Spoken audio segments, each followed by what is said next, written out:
afternoon, everybody.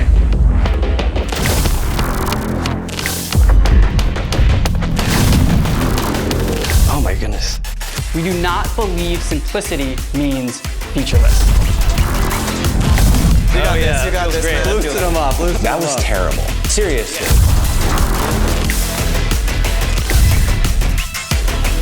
I love the energy. I love the enthusiasm. There's a lot of moving variables, a lot of risk. Are you ready? Yes. Okay, let's go and make it sticky. You pricing by yourself, but you have to hedge. Cheer up because I'm in. Ooh, okay. That. What they do with this Britcoin is a Bitcoiner exchange. At which time the price will be fixed.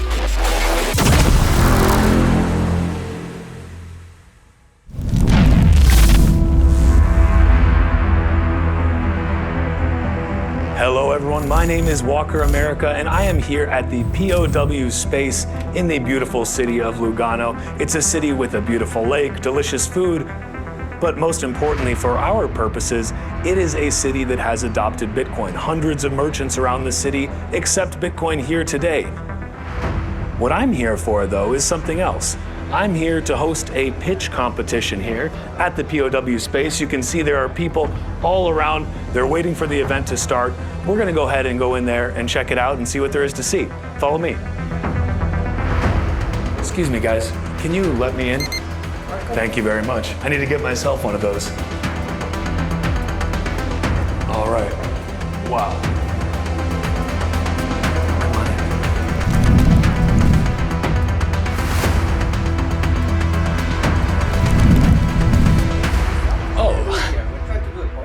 I'm so sorry to interrupt. Please don't pretend I'm not even here. And we need more Bitcoin podcasts. I like your shirt, Giacomo. I'll see you. I have something to take care of, and then I'll see you in a bit. See you. Whoa, this is much nicer than my podcast studio in my basement. Wow. Okay, good to see you guys. Welcome to Cypher Tank. This is a pleasure to be here with you all. My name is Walker America. I am your host here today. And we have a bunch of star-studded judges here on this panel behind us for this very, very unique competition. This is a first of its kind Bitcoin pitch competition. Think of it like Shark Tank, but instead of fiat judges, fiat money, and fiat companies, you have Bitcoin judges that are cypherpunks, or at least pretend to be online. Bitcoin companies and Bitcoin that is being shelled out. So welcome, guys. This is going to be a heck of a show. I think it's time now to meet our panel of judges, who I guess we're calling honey badgers. So welcome, guys. It's good to see you here.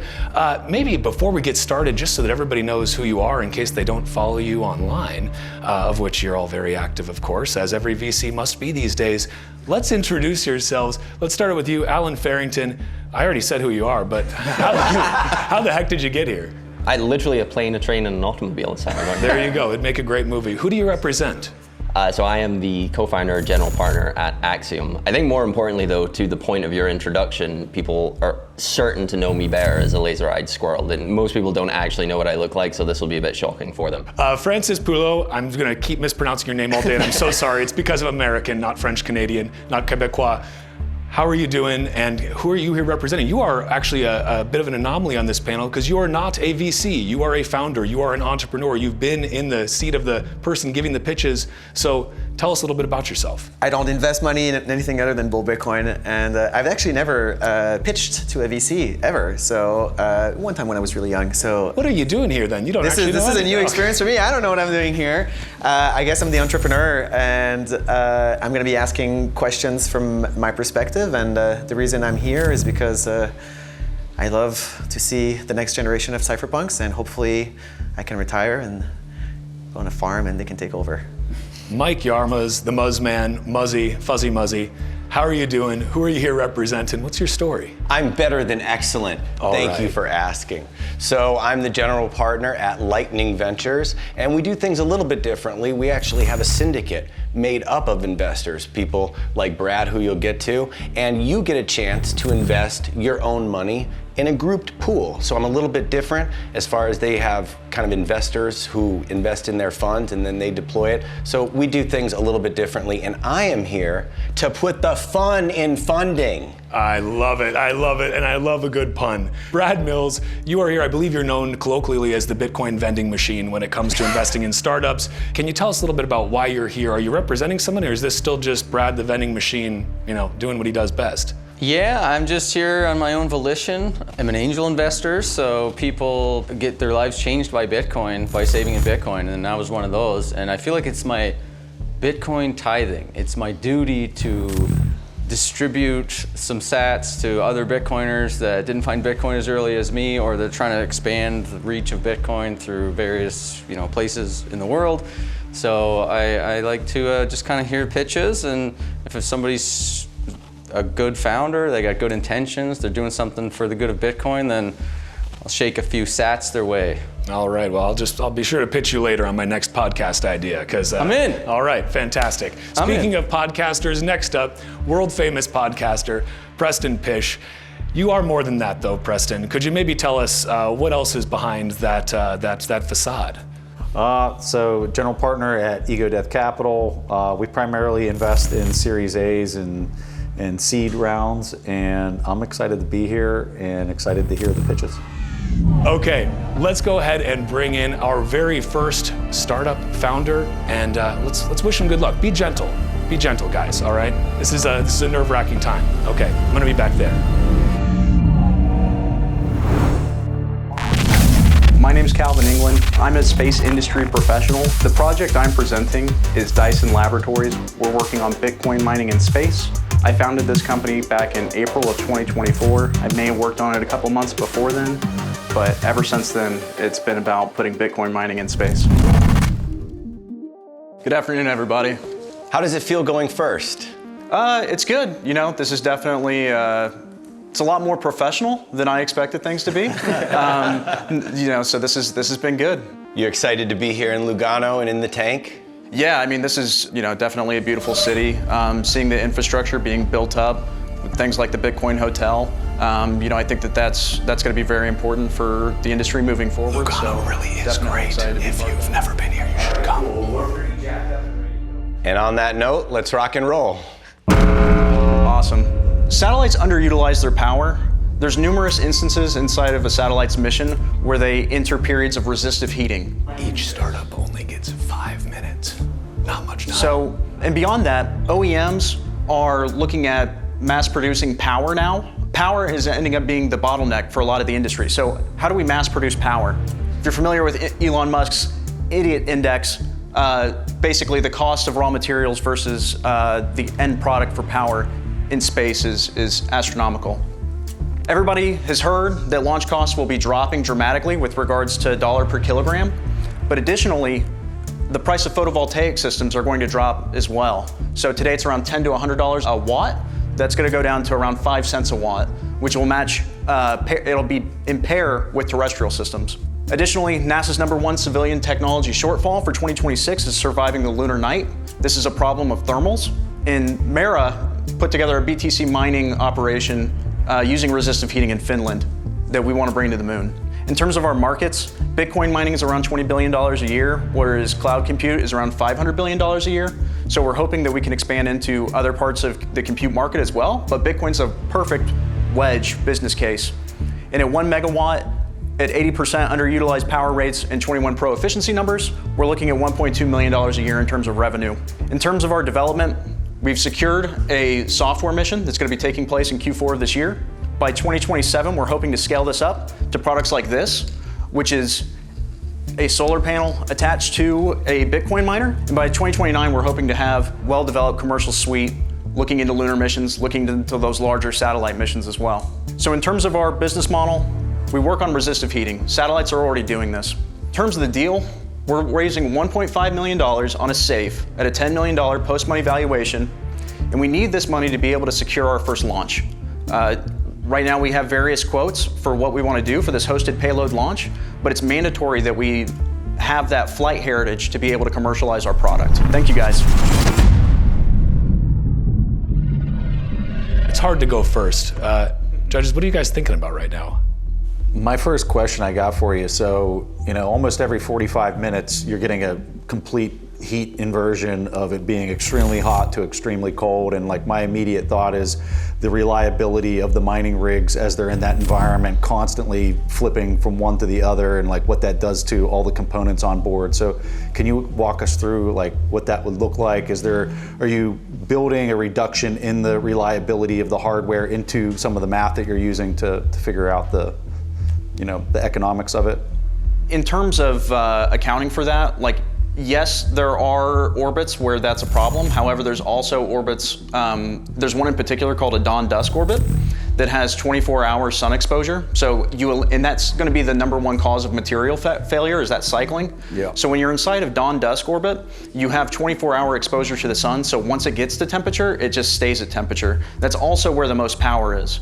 I think that something like that is very interesting with regards to our company's model, but beyond that, talking about regular LEO orbits, thermal cycling is a problem, but at the end of the day, Bitcoin circuit cards are just like any other circuit card. You have to design the solder joints to be able to withstand that cycling, but this is a problem that is currently handled by the space industry today. So you've made a case for space mining, but I'm not exactly sure I understand like what exactly it is that you're selling. It sounds like it's the launch, but are you selling hardware? So there's a technological development process that we have to do first. So right now with our software missions, our partners have satellites in orbit. They're interested in having smart people develop systems for them for free, and we're interested in getting the characteristics associated with their launch and the existing software. They have their satellites in orbit. Eventually we're going to move to partners where we're going to put on a black box that'll be a Bitcoin miner. And then that'll give us characteristics with regards to when we put our own hardware up, how much latency do we get? What's the reduction in thermals with regards to your joules per terahash? Like how much harder can we push these systems compared to terrestrial systems? And then we scale up. We work with those hosted payload providers to make a solar-powered Bitcoin miner, which is a functional prototype over there. And then that would be something that's like a commercializable product where we say, okay, industry, how much are you going to pay for this up front? Here are the hard numbers on how this thing works, and then be able to move beyond that. I'm sorry, I do have to cut us off right now. That is all the time we have for this part. Thank you so much. Yeah, thank you guys. I do think the judges appreciated our project. We're working to bridge the space industry and the Bitcoin industry, and these two things haven't met before. So we're really hoping to make this a more commercial offering in general. I think the judges should pick our project because we're working at an intersection of two industries that really do need to meet. Bitcoin mining is about energy, and energy is becoming such a big conversation in space that it's only natural that these two things converge, and we want to be the company to help facilitate that. I mean, we know that at least in terms of Bitcoin and space, our favorite spaceman, Elon Musk, has seemed to turn around to Bitcoin again recently. He's taken another look at it. So I don't know, is this the kind of company that gets acquired by SpaceX someday, or is this one that just kind of fizzles out? Brad?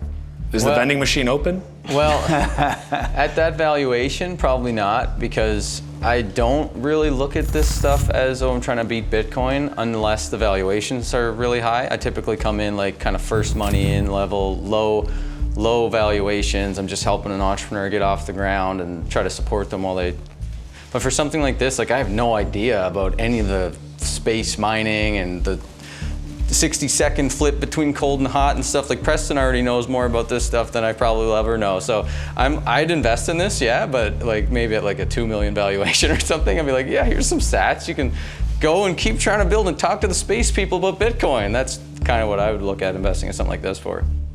All right, guys. Well, that is our first startup founder pitch of the day. We've got a few more to get to here, so I hope you're not as sweaty as I am. We're gonna have some fun with this. Let's see what happens, but that's all for now. I'll see you guys again soon. I am here to put the fun in funding. It's a lot more professional than I expected things to be. And on that note, let's rock and roll. You're familiar with Elon Musk's Idiot Index. But I'm not exactly sure I understand like what exactly it is that you're selling. In terms of our business model, we work on resistive heating. Satellites are already doing this. There's a lot of moving variables, a lot of risk. Hey guys, how's it going? You look a little tense after that first round. How we feeling? Great. Yeah, so far so good? Yeah. Cypher Tank, baby. Okay, we're gonna get right into our next one. We've got a lot more folks to get through today here. We've done our first, it was Bitcoin mining in space, and now we have something that I also have no idea about, which is Blitz. That's the name of our next founder who's pitching us. Let's see, again, they don't tell me anything, but I think that's for good reason. Okay, let's bring on our next founder, and I'm gonna go give myself a little back massage backstage. I'll see you guys soon. I am the CEO and founder of Blitz Wallet, but at the fundamental, Bitcoiner. The project that I presented is Blitz Wallet. I have been working on Blitz Wallet for around 2 years now. I started as a junior in college, but yeah, it's been a pretty fun and enjoying road so far. All right, Blake, you ready? Heck yeah, let's go. You got 5 minutes. Blitz Wallet is an open source and self-custodial Bitcoin ecosystem dedicated to simplifying payments for its users so that anyone can access Bitcoin effortlessly. In my experience, and the experience of many Bitcoiners I have talked to, there are 3 questions that inevitably come up. The first question is, where do I get Bitcoin? The second question is, what do I do with it? And the third question is, how do I actually use it? Now at Blitz Wallet, we are focused on the latter 2 questions. What do I do with it, and how do I actually use it? And to solve those questions, we have crafted unique products and experiences.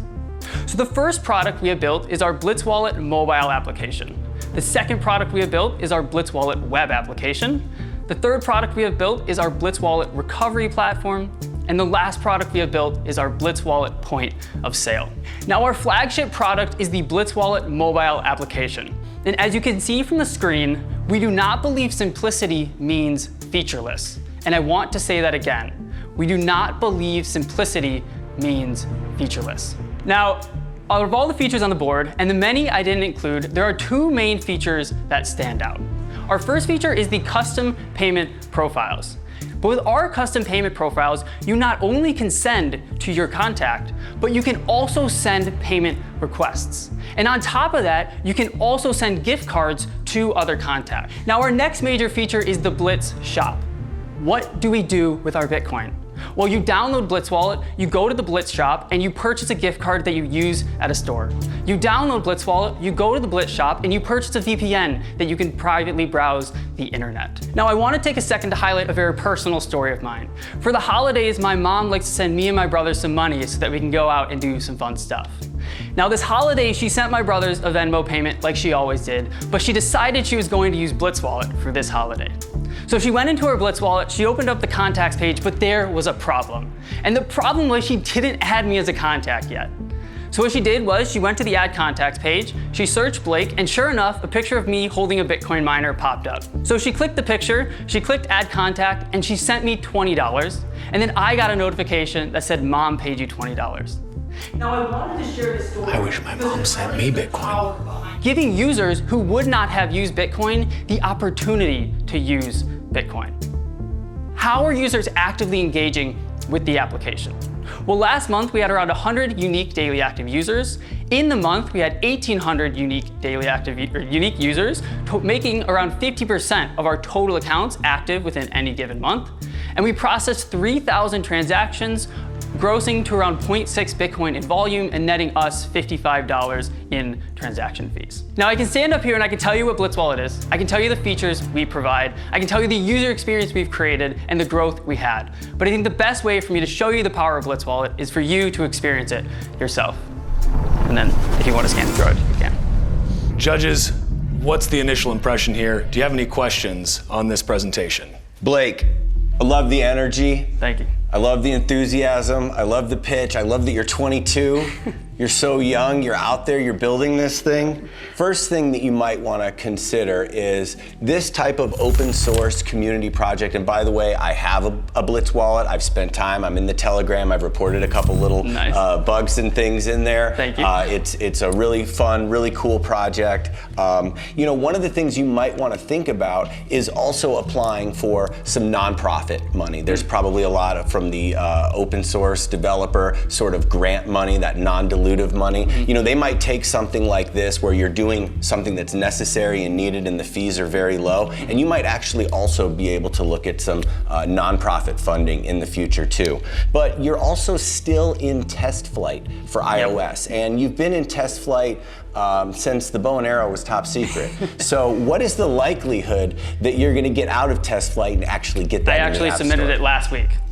Yeah, so it's now up to the app stores. I have a feeling with the shops page, I'm gonna have to do some clarification for iOS's in-app purchases policy, because it could be convoluted that Blitz is providing the service, and if you're purchasing something in the App Store, it might get blocked, so I might have to overcome that issue. But to your point, we've been in test flight for a while, and one of the main reasons we've been in test flight for a while is because we wanted to refine that experience, right? And we're now to a point where we're getting the feedback that people are like, okay, this is the most powerful experience we've had. We want to be your advocate, but we can only be your advocate if people can easily download the app. So we're submitting to test flight, and hopefully we'll be able to get out of that soon. Guys, unfortunately, that is all the time wait one sec. I gotta get a picture from set up my thing while we're doing this. Okay. And I gotta get my profile picture set up, so come here. Let's not cut Brad off. He's in, all right? Come He's here. already ready to go. And this is your maple syrup because I'm in.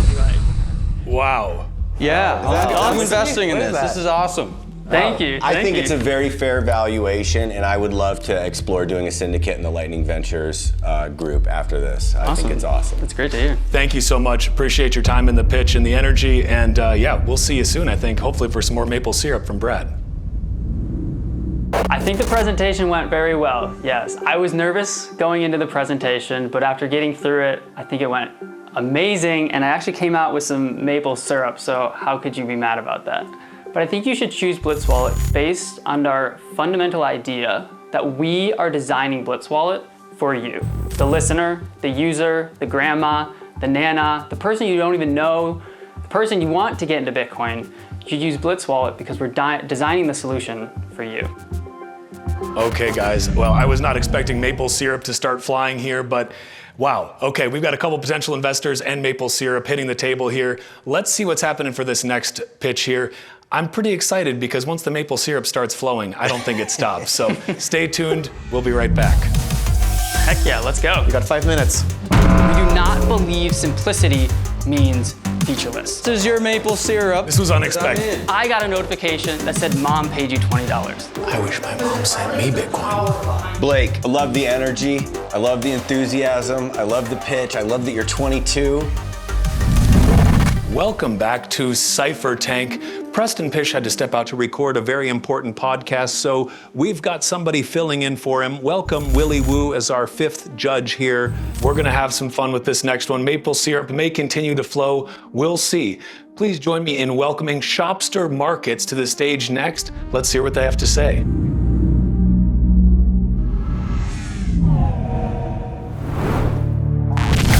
I'm Christian. I am a open source developer within Bitcoin and Nostr. I'm presenting Shopster Markets. It's a permissionless marketplace service to make it so people can buy and sell goods and services, and particularly focusing on raw milk to help facilitate local producers and local consumers to do that easily. And I've been working on it for about 2 years now.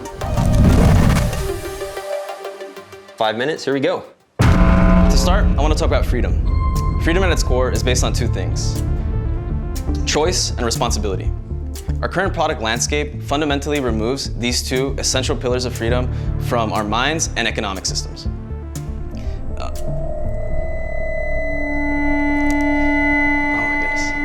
You need the massage gun? Massager? Yeah, you need the massage gun? Hold on. Let's Sure, I can take the massage gun. Let's get him a quick little, All right, you're good. quick little reset here. All right, you got this. What is okay? Come on, come on.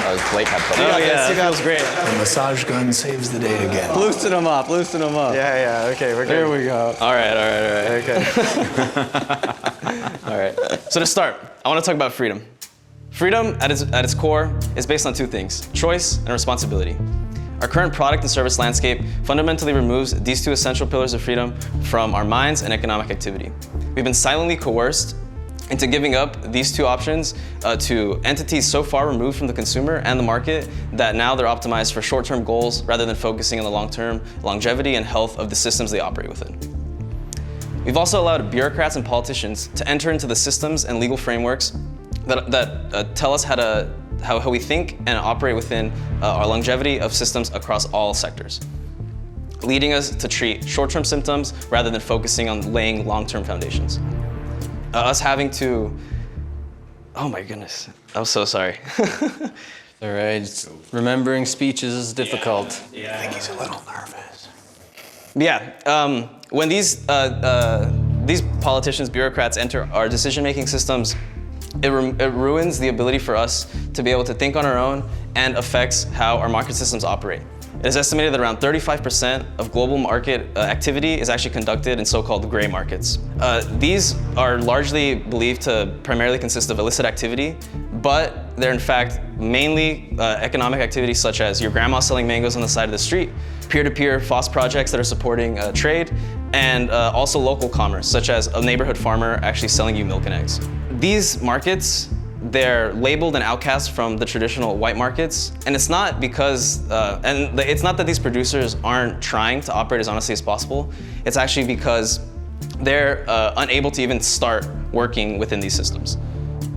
Yeah, because of this, this limits their ability to running out of time and actually forces them to have to go through shady channels, also affecting the consumers, requiring them to enter into very risky trade partnerships just to acquire simple benign goods. Shopster is laying down the foundation to facilitate truly free commerce, making it easy and seamless without giving up your privacy and not actually requiring the users to even know they're interacting with the system. We're starting by connecting local communities with their local food producers. Well, this presentation did not go nearly as well as I had planned. I had a lot of preparation, but yeah, just being in front of the camera and everything, I think just got to me, and the nerves won out. What questions do you have about this, since I'm not sure we got too far into the actual pitch itself? I got two questions. I got a question too. Quick. What's Francis think of this? Yeah. This is my first one. Okay. Because he's in Costa Rica and he's like really involved in this stuff. And what's the valuation? Great question. This is a great idea. I've prototyped stuff like that. I buy my raw milk with Bitcoin illegally all the time, and I think it's fantastic. What's the business? What's the business case? Like, are you operating a platform? How do you make money? Yes, like, so we actually had initially we have a general marketplace that allows the people to buy and sell anything, but whenever actually branching out, we want to niche down. And we're focusing on raw milk, particularly because it has so much regulatory scrutiny. It's a marketplace platform that allows producers to natively and directly list online. And we actually do support fiat payments as well. So they have the optionality between the Bitcoin and fiat, but they operate entirely on Nostr, and we operate currently on a voluntary donation basis for like every transaction. So that actually removes a lot of the business use case and regulatory stuff that we would deal with if we're explicitly taking sales, especially if there's like producers or something that are selling raw milk illicitly or something like that. We are not actually active contributors from it, so we still get Section 230 protections for all that. So we're able to operate like that, and then we're also in the process of building out like tax software and like accounting things to help them process things properly for those who want it. So that would be like a premium service on top of that that we're focused on. And then with the Beef Initiative partnership, we're actually getting a cut of sales from all of the beef and stuff that's being produced from that, and those are all operating legally because they have to be dealing within that stuff. But yeah, that's currently the business model for it. And how much is it valuation-wise? I'm curious. For the business? Yeah, what are you trying to do? Are you trying to raise money? Yeah, we are trying to raise some money. Currently, I'm actually in the process of setting up an equity crowdfunding raise. So it's just to like get the initial cash to bootstrap. Because actually, I was on an OpenSats grant for about a year. If that's a nonprofit organization that funds open source projects, and I was also like putting in my own capital into the business for a little bit right now. Yeah. Dude, I've seen Shopster presentations before. That was terrible. No, seriously. Yeah, I know, you didn't even get to the product. There's nothing about it. How does Nostr tie in? Like, you had a slide of like a hand and like a goat or something. Like, what was that?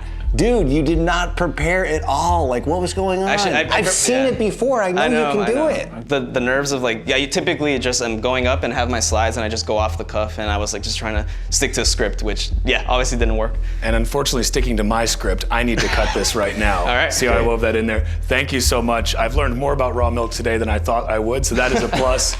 Best of luck out there. Yeah, appreciate it. We'll see you soon. Yeah, thank you.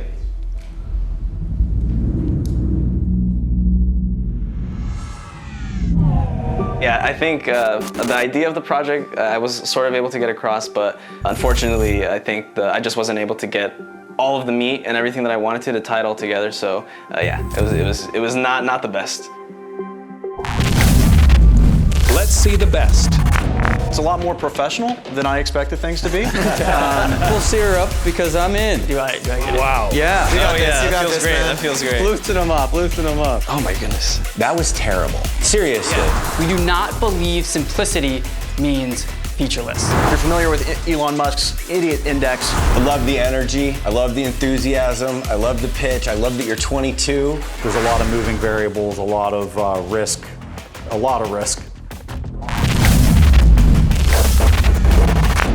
Fuck are you? Are you ready? Yes. Okay, let's go and make it sticky. So you know how much you win and how much you lose. So we are live today with a desktop application that is live on testnet. You price in by yourself, but you have to hedge. Nobody has finished early yet, so you came very well prepared, and that gives you a little bit more time to talk to our judges. Thank God this one actually appears to be a Bitcoin company. We'll see what these guys think about it afterwards, but best of luck. Your questions, or I share my Bitcoin wallet. I love Kaleidoswap. That's my thought.